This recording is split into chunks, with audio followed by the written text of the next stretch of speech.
sounds from hell tonight. My uncle had told me this story a couple of years ago, and I didn't believe him. Like one of your listeners who discounted the story as nothing more than just a religious newspaper fabricated account.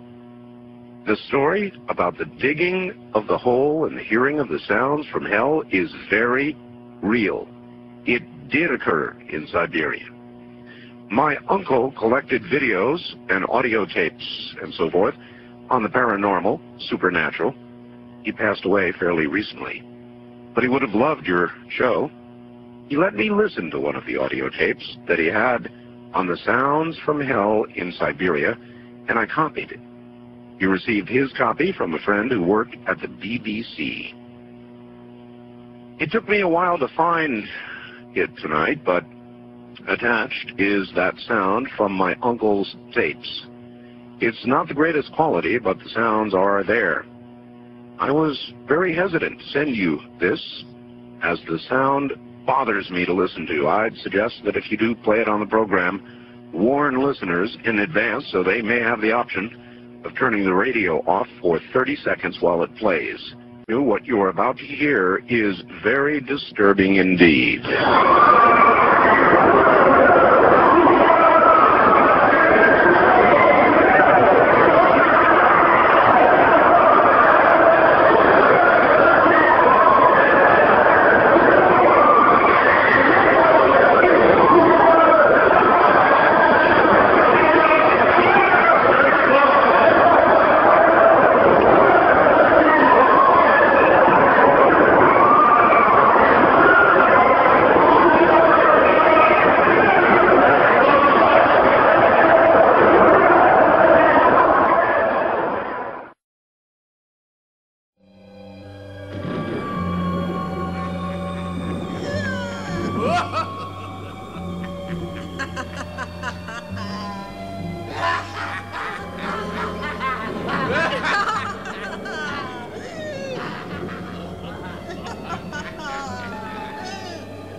You're in for a treat. Phil Schneider has 17 years experience working in the government black projects. He carried a level 3 security clearance. He's a former government geologist and engineer in the black projects, underground bases at areas 51, S4, and Los Alamos. He's going to expand your mind here this morning. Please welcome Mr. Phil Schneider.